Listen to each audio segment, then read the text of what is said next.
Reklam işi yapıyoruz, promosyon, bütün reklam işleri yapıyoruz. Şu anda imsakiye sezonudur.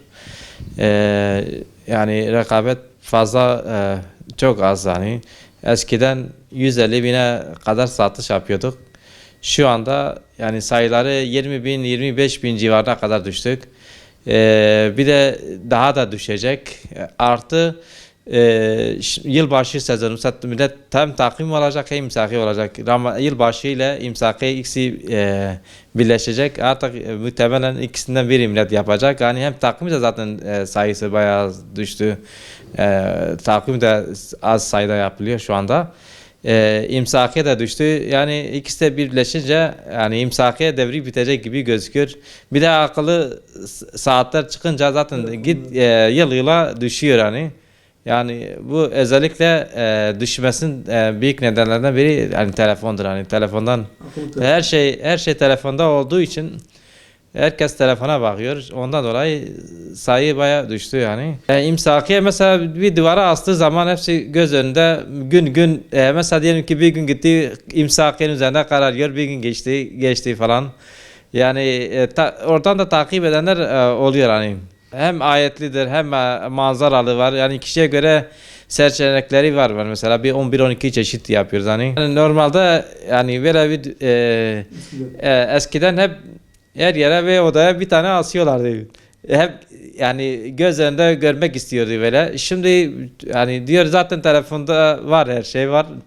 Çok yani talep bayağı azaldı yani. Ya imsakiyen maliyetten ziyade telefondan dolayı, akıllı telefonlardan dolayı sayıları düşmüş. Yoksa maliyeti fazla değil yani imsakiyenin bir yapraktır hani.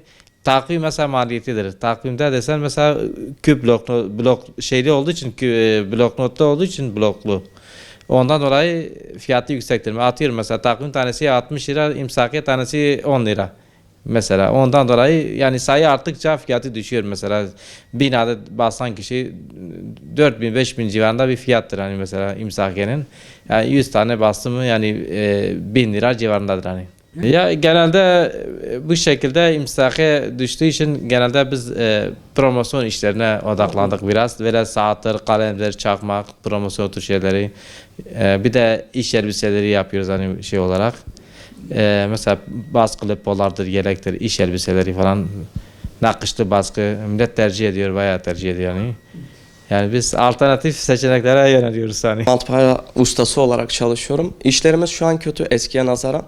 Aslında imsakiye genel eski kültürümüze baktığımızda yerleşmiş bir adet olduğu için eski nesil, jenerasyon imsakiyeyi çok kullanırdı. Yeni nesil hani geliştikçe akıllı saatler, telefonlar, takvimler geliştikçe imsakiye tarihe karışmaya başladı.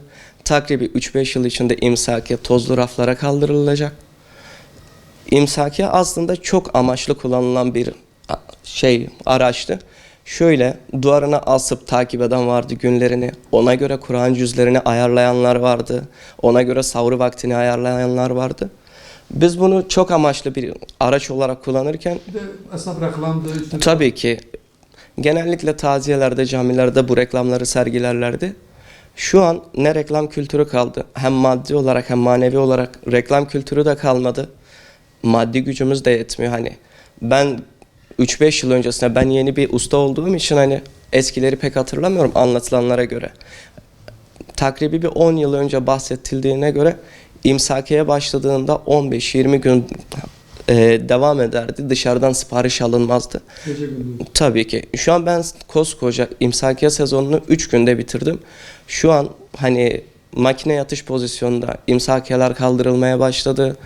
Bundan sonra ufak tefek siparişler gelir ya da gelmez bilemeyiz.